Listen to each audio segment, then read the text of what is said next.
കൃഷ്ണ വലിയ ഉടവാട്ടിൽ വന്നപ്പോൾ എന്റെ കോളേജിൽ കൂടെ പഠിച്ച ലിജോ SFIയുടെ വലിയ നേതാവൊക്കെ ആയിരുന്നു. VS എന്താണ് VSന്റെ വിടവാങ്ങൽ ഒരു വിടവാങ്ങലാണ്. അതൊരു നികത്താനാവാത്ത നഷ്ടമാണല്ലേ? എങ്ങനെ ഓർക്കുന്നു VSമായിട്ടുള്ള പഴയ ഓർമ്മകൾ?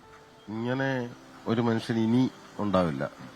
ഉള്ളത് എനിക്ക് ഒരു രണ്ട് സംഭവങ്ങളുണ്ട് പുള്ളിയായിട്ട്. ഒന്ന്, എന്റെ ഒരു സുഹൃത്ത് BJP-കാരനാണ്. സുഹൃത്തിന്റെ അമ്മയ്ക്ക് പ്രൊമോഷൻ വിത്ത് ട്രാൻസ്ഫർ മലബാറിലേക്ക്. ഇയാൾക്ക് മറ്റ് ബന്ധങ്ങളൊന്നും പാർട്ടിയായിട്ടൊന്നുമില്ല. അപ്പൊ ഞാനാണ് വ്യക്തിപരമായിട്ടൊരു കത്തെഴുതി VSന്റെ, എന്റെ സുഹൃത്തിന്റെ അമ്മയാണ്, ഇങ്ങനെ അച്ഛൻ മരിച്ചുപോയി, സുഹൃത്തിന്റെ അമ്മയ്ക്ക് ട്രാൻസ്ഫർ നാട്ടിലേക്ക് വേണമെന്ന് പറഞ്ഞു. കത്ത് VSന്റെ ഓഫീസിൽ കൊടുത്തു.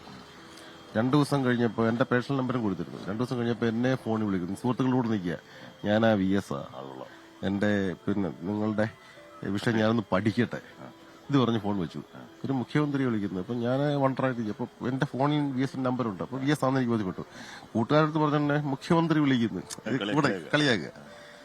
ഒരാഴ്ച കഴിഞ്ഞപ്പോ വീണ്ടും ഒരു കോള്, സഖാവേ നിങ്ങളുടെ വിഷയം അത് പരിഹരിച്ചിട്ടുണ്ട്, പഠിച്ചത് പരിഹരിച്ചിട്ടുണ്ട്. വീണ്ടും ഫോൺ വെച്ചു. അതും കഴിഞ്ഞ് 3-4 ദിവസം കഴിഞ്ഞപ്പോ കൂട്ടുകാരൻ എന്നെ വിളിക്കുന്നു, അമ്മയ്ക്ക് ട്രാൻസ്ഫർ നാട്ടിലേക്ക് കിട്ടി.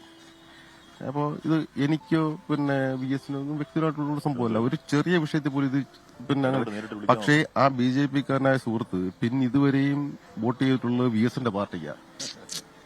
VSന്റെ പാർട്ടിക്ക് അതാ ഒരു സംഭവം. പിന്നെ എന്റെ കല്യാണത്തിന് ഞാൻ VSന്റെ ഓഫീസിൽ കൊണ്ടുവന്ന് കത്ത് കൊടുത്തു, വരാമെന്ന് പറഞ്ഞു. പക്ഷെ കല്യാണത്തിന്റെ ഒരു 3 ദിവസം പോലും ഒരു സഹായം വരാൻ പറ്റില്ല, എന്തോ തിരക്കുണ്ട്. അപ്പൊ അത്രത്തോളം ഒരു വലിയ മനുഷ്യൻ തിരിച്ച് നമ്മളെ വിളിക്കുക എന്ന് പറഞ്ഞാൽ ഓരോ കൊച്ചു കൊച്ചു കാര്യങ്ങളിൽ വരെയും ഇങ്ങനെയുള്ള നിലപാടെടുക്കുകയും ചെയ്യുന്ന അയാള് വലിപ്പം കൂടുകയാണ്. അപ്പം അത് മഹത്വമായിട്ട് ആ മഹത്വം ഇന്നിപ്പോ അമരത്വത്തിലേക്ക് മാറി. അപ്പൊ അത് അമരത്വമാണ് എന്ന് തന്നെ പറയുകയാണ്. നമ്മൾ ഇക്കണ്ട ജനാവലിയൊക്കെ വിളിച്ചു പറയുന്നത് VSന്റെ ഓർമ്മകൾ അമരസ്മരണകൾ തന്നെയാണെന്ന് വിളിച്ചു പറയുകയാണ്. കണ്ണേകരളെ VS ഇല്ല മരിക്കുന്നില്ല, അല്ലെങ്കിൽ ആര് പറഞ്ഞു മരിച്ചെന്ന്, VS ജീവിക്കുന്നു ഞങ്ങളിലൂടെ എന്നൊക്കെ പറയുന്നത് കേവലം മുദ്രാവാക്യത്തിനോട് വിളിക്കുന്നതല്ല കൃഷ്ണ. നമുക്ക് ബോധ്യപ്പെട്ട കാര്യമാണ്. VS മുന്നോട്ട് വെച്ച രാഷ്ട്രീയം, VS മുന്നോട്ട് വെച്ച കാർക്കശ്യം ഒരുപക്ഷെ ഏതെങ്കിലും ഒരു കാലത്ത് അതിനെ കടുംപിടുത്തമെന്നൊക്കെ വിളിക്കാമെങ്കിലും സമരത്തിൽ സമവായം ഇല്ല, അല്ലെങ്കിൽ സമരത്തിൽ കോംപ്രമൈസ് ഇല്ല, സമരത്തിൽ സമരസം എന്ന വാക്ക് സമരത്തോട് ചേർന്ന് പോകുന്നതല്ല എന്ന് കേരളത്തെ പഠിപ്പിച്ച, ഈ മണ്ണിന് വേണ്ടിയും ഈ മണ്ണിലെ മനുഷ്യന്മാർക്ക് വേണ്ടി ആ മണ്ണും മനുഷ്യനും മനുഷ്യന്റെ ബേസിക് നീതിയും ബലാത്കാരം ചെയ്യുന്നിടത്തൊക്കെ അവതരിക്കുകയും അസംഖ്യം സമരമുഖങ്ങളിൽ കേരളത്തിന്റെ നാവായി വീണുകിടക്കുന്നവന്റെ നാവായി നിന്ന VSന്റെ ഓർമ്മകൾക്ക് മുന്നിൽ നാട് അങ്ങേയറ്റം പ്രണമിക്കുന്നു. അങ്ങേയറ്റം ധീരോദാത്തമായ രീതിയിൽ വീരോജ്വലം VSന് യാത്ര നൽകുന്ന മണിക്കൂറിൽ കൂടി നമ്മൾ കടന്നു. നേരത്തെ എന്റെ സുഹൃത്ത് ലിജോ പറഞ്ഞതുപോലെ ഒരു കത്ത്, പാർട്ടി പ്രവർത്തകന്റെ അല്ലെങ്കിൽ സാധാരണക്കാരന്റെ ഒരു കത്ത്, ഒരാവശ്യം, ആ ആവശ്യത്തോടൊക്കെ അത് ചെവിക്കൊള്ളുകയും അതല്ലാതെ അപേക്ഷ കയ്യിൽ വാങ്ങി ചുരുട്ടിക്കൂട്ടി ചവച്ചോട്ടിലിടുന്നതിന് പകരം അപേക്ഷ മേശപ്പുറത്ത് വെക്കുകയും അത് ചെവിക്കൊള്ളുകയും അത് പരിഹരിക്കുക എന്ന് അയാളെ നേരിട്ട് വിളിക്കുകയും ചെയ്യുന്ന VSന്റെ അങ്ങനെ നമ്മൾ സംസാരിക്കുന്ന ഒരുപാട് മനുഷ്യർ ഈ ഇന്നലെ ദർബാർ ഹാൾ മുതൽ ഇവിടം വരെ, അല്ലെങ്കിൽ ഇപ്പോൾ എത്തിക്കൊണ്ടിരിക്കുന്നവിടം വരെ നമ്മൾ വഴിയരികിൽ തടിച്ചുകൂടി നിൽക്കുന്ന ആര്യങ്ങളോട് സംസാരിക്കുമ്പോൾ ഏതെങ്കിലും ഒക്കെ തരത്തിൽ VS അവരുടെ ജീവിതത്തെ തൊട്ട കാര്യം പറയുന്നുണ്ട്, അല്ലെങ്കിൽ VSന്റെ നയനിലപാടുകൾ ഏതൊക്കെയോ തരത്തിൽ അവരുടെ ജീവിതത്തെ പോസിറ്റീവായി മാറ്റിയതിന്റെ കാര്യങ്ങളൊക്കെ അവർ പറയുന്നുണ്ട്. കണ്ണു നിറഞ്ഞുകൊണ്ട് തേങ്ങിക്കൊണ്ട് വിതുമ്പിക്കൊണ്ട് സഖാവ് VSന് യാത്ര നൽകുന്ന ഒരുപാട് മനുഷ്യരെ നമ്മൾ കണ്ടു. എന്തായാലും വലിയ ചൂടുകാട്ടിൽ അതിനുള്ള ഒരുക്കങ്ങളൊക്കെ പൂർത്തിയായിരിക്കുന്നു. വലിയ ചൂടുകാട് ഒരുപാട് വിപ്ലവ ഓർമ്മകൾ ഇവിടെ നിൽക്കുമ്പോൾ ഇവിടെ പരിക്കേറ്റ സഖാക്കളെ ഇവിടെ കൊണ്ട് കൂട്ടത്തോടെ കത്തിച്ചു എന്നാണ് പറയപ്പെടുന്നത്. അപ്പോൾ അങ്ങനെയാണ് ഇതിന് വലിയ ചൂടുകാട് എന്ന പേര് തന്നെ വരുന്നത്.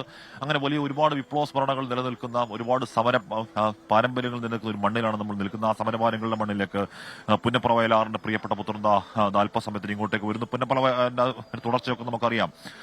VSനെ പോലീസ് പിടിച്ചുകൊണ്ടുപോകുന്നതും കെട്ടിയിട്ട് ക്രൂരമായി അതിഭീകരമായി അഭേദ്യം ചെയ്യുന്നതും മർദ്ദിക്കുന്നതും ഒടുവിൽ കാൽപാദത്തിലേക്ക് ബാനറ്റ് കുത്തി ഇറക്കുന്നതും ആ ബാനറ്റ് കുത്തി ഇറക്കിയ പാടുമായി ജീവിതാവസാനം വരെ അദ്ദേഹം ജീവിച്ച കാര്യമൊക്കെ നമുക്ക് എല്ലാവർക്കും അറിയാം. ആ കാലിലെ വേദന കൊണ്ടാണ് അദ്ദേഹം ഈ സമരമുഖങ്ങളിലേക്ക് നടന്നു കയറിയത്, പതികെട്ടാനിലേക്ക് നടന്നു കയറിയത്. അസംഖ്യം സമരമുഖങ്ങൾ, ഇപ്പൊ സെക്രട്ടേറിയറ്റിന്റെ മുന്നിലൊക്കെ അസംഖ്യം സമരമുഖങ്ങൾ നീതിക്ക് വേണ്ടിയുള്ള പോരാട്ടങ്ങളുടെ ശബ്ദമായി മാറിയത്, വീണ് കിടക്കുന്നവന്റെ ശബ്ദമായി മാറിയത്. അങ്ങനെ VSനെ കുറിച്ച് അങ്ങനെ വി എസിന്റെ ഏറെ നന്നേ ചെറുപ്പം മുതലുള്ള പോരാട്ടം ഓർത്തെടുക്കുന്നു. ഈ മണിക്കൂറുകളിൽ വഴിയോരങ്ങളിൽ കനത്ത മഴയെ കോരിച്ചൊരിയുന്ന മഴയെ അതിജീവിച്ചു നിൽക്കുന്ന പതിനായിരങ്ങൾ എന്ന് പറയാതെ വയ്യ. നമ്മൾ സംസാരിക്കുന്നവരൊക്കെ പറയുന്നുണ്ടായിരുന്നു എന്താണ് നന്നേ കുഞ്ഞായിരിക്കുമ്പോൾ 4-ാം വയസ്സിൽ അമ്മ മരിച്ച വി എസ്, 11-ാം വയസ്സിൽ അച്ഛൻ മരിച്ച വി എസ്, 7-ാം വയസ്സിൽ പഠനം ഉപേക്ഷിക്കേണ്ടുന്ന വി എസ്, ആസ്പിൻവാളിൽ ജോലിക്ക് പോകേണ്ടി വന്ന വി എസ്, പി കൃഷ്ണപിള്ളയെ കാണുന്ന വി എസ്, അവിടെ നിന്ന് ഇങ്ങോട്ട് പിന്നെ നമ്മൾ ഈ കാണുന്ന പുന്നപ്പറ വയലാറിൽ മർദ്ദനമേൽക്കുന്ന വി എസ്, അത് കഴിഞ്ഞ് വല്ലാത്ത ഉയർത്തെഴുന്നേൽപ്പിന് ശേഷം കേരളം കണ്ട ഏറ്റവും നല്ല മുഖ്യമന്ത്രിമാരിൽ ഒരാളായി, കേരളം കണ്ട ഏറ്റവും കരുത്തുറ്റ പ്രതിപക്ഷ നേതാക്കന്മാർ ഒരാളായി, പാർട്ടി കണ്ട ഏറ്റവും കരുത്തുറ്റ പാർട്ടി സെക്രട്ടറിമാരിൽ ഒരാളായി, അങ്ങനെ ഏതേതൊക്കെ മേഖലകളിൽ ഉണ്ടായിരുന്നു ആ മേഖലകളിലൊക്കെ തന്റെ പ്രാഗൽഭ്യം തെളിയിച്ച, അതേസമയം തന്നെ ഏതെങ്കിലും തരത്തിൽ അധികാരത്തിന്റെ മത്ത് തലയ്ക്ക് പിടിക്കാത്ത, അധികാരത്തിന്റെ സുഖശീതലമേൽ ഒരു സമയത്ത് പോലും വീണുപോവാത്ത, എപ്പോഴും പാവപ്പെട്ടവന് വേണ്ടി മിടിച്ചുകൊണ്ടിരുന്ന ഒരു ഹൃദയമായി വി എസ്. ആ വി എസിന് ഓർമ്മയാണ്. ആ വി എസിന്റെ ഫിസിക്കൽ സാന്നിധ്യം മാത്രം നമ്മളെ വിട്ടു പോകുന്നുള്ളൂവെന്നും വി എസ് മുന്നോട്ട് വെച്ച ആ രാഷ്ട്രീയം അത് ഏറ്റെടുത്ത് കൊണ്ടുപോകാൻ, അത് കരുത്തോടെ കൊണ്ടുപോകാൻ, ഈ പറഞ്ഞ പോരാട്ടങ്ങളുടെ വാൾമുന പൊട്ടി പോകുന്നില്ല എന്ന മുദ്രാവാക്യം ആ തുടർച്ചയെ തന്നെ സൂചിപ്പിക്കുന്നു. ക്രിസ്റ്റീന, ആ തുടർച്ചകൾ ഉണ്ടാകും എന്ന് തന്നെ ഈ വഴിയോരങ്ങളിൽ കാത്തുനിന്ന പതിനായിരങ്ങൾ ഇന്നലെ ശബ്ദം ചെയ്യുന്ന കാഴ്ചയൊക്കെ നമ്മൾ കണ്ടതാണ്. വലിയ ചൂടുകാട്ടിലേക്ക് എപ്പോൾ വരും എന്ന കാര്യം മാത്രമാണ് ഇനി അറിയാതെയുള്ളത്. ഇങ്ങോട്ടേക്ക് എത്താൻ എന്തായാലും സമയമെടുക്കുമെന്ന കാര്യത്തിൽ ഒരു തർക്കം വേണ്ട കൃഷ്ണ. ആലപ്പുഴയിലേക്ക് എത്താനൊക്കെ ഒരുപാട് സമയമെടുക്കും. കാര്യം ഇന്നലെ രാത്രി 2 മണിയോടുകൂടി ആലപ്പുഴ കടക്കുമെന്നൊക്കെയായിരുന്നു ആ ക്രമീകരണമെങ്കിൽ ദർബാർ ഹാൾ വിട്ടപ്പോൾ തന്നെ കാര്യങ്ങൾ മനസ്സിലായിരുന്നു. അത് അങ്ങനെയല്ല എന്ന് കാര്യങ്ങൾ മനസ്സിലായിരുന്നു. 100% ഉറപ്പായും പറയാം. ഇന്നലെ ദർബാർ ഹാൾ അവിടുന്ന് വിട്ടപ്പോൾ മുതൽ ഏതെങ്കിലും സ്ഥലത്ത് ഈ പറഞ്ഞ മനുഷ്യ സാന്നിധ്യം അല്ലെങ്കിൽ വി എസിനെ കാണാൻ ഒരു കൂട്ടം ആളുകൾ ഇല്ലാതെ പോയിട്ടില്ല. അവിടുന്ന് ഒരു മനുഷ്യഭിത്തി പോലെ, ഒരു പ്രതിരോധ മതിൽ പോലെ റോഡിന്റെ ഇരു സൈഡുകളിലും വി എസ് വരുന്ന ആ വാഹനത്തിന്റെ റോഡിന്റെ ഇരു സൈഡുകളിലും ഇടതടവില്ലാതെ ഏതെങ്കിലും ഭാഗത്ത് ഇടമുറിയാത്ത, ഒരു കണ്ണിമുറിയാത്ത ഒരു മനുഷ്യച്ചങ്ങല പോലെ ആളുകൾ, മനുഷ്യർ, പാർട്ടി പ്രവർത്തകർ, വി എസിനെ ഇഷ്ടപ്പെടുന്നവർ, വി എസിന്റെ അനുഭാവികൾ, വി എസിന്റെ ആരാധകർ, അങ്ങനെ വി എസിനെ കാണാൻ, ഒരു നോക്ക് കാണാൻ അവിടെ അങ്ങനെ തടിച്ചുകൂടുന്ന വി എസിന്റെ പഴയ കാലങ്ങളൊക്കെ ഓർത്ത് ഇങ്ങനെ ഒരു വിപ്ലവ പുത്രനെയാണല്ലോ, അല്ലെങ്കിൽ ഇങ്ങനെ ഒരു സമരത്തിന്റെ ഒരു തലപ്പൊക്കത്തെയാണല്ലോ, സമരതിഹാസത്തെയാണല്ലോ നാടിന് നഷ്ടമാവുന്നത്, അതിന്റെ ആ ഭൗതിക സാന്നിധ്യം നാടിന് നഷ്ടമാവുന്നത് എന്ന് പറയുന്ന എത്രയെത്ര മനുഷ്യന്മാരെ നമ്മൾ ആ ദർബാർ ഹാൾ മുതൽ ഇങ്ങോട്ടേക്ക് കാണുന്നുണ്ട്. കണ്ണേകരളെ വി എസ് എ എന്ന മുദ്രാവാക്യം അല്ലാതായി മാറുന്നു. അത് വി എസിനുള്ള ഒരു അവസാനാദരം, ഒരു സ്നേഹാദരമായി മാറുന്ന കാഴ്ച നമ്മൾ കാണുന്നു. ഇപ്പോഴും ആ മുദ്രാവാക്യങ്ങളിൽ ഏറ്റുവാങ്ങിക്കൊണ്ട് വി എസിനെ വഹിച്ചുകൊണ്ടുള്ള വിലാപയാത്ര അവിടെ ആലപ്പുഴയിലേക്കുള്ള വഴിയിൽ തന്നെയാണ്. ഇനിയും എത്ര സമയമെടുക്കും എന്ന കാര്യം അറിയില്ല.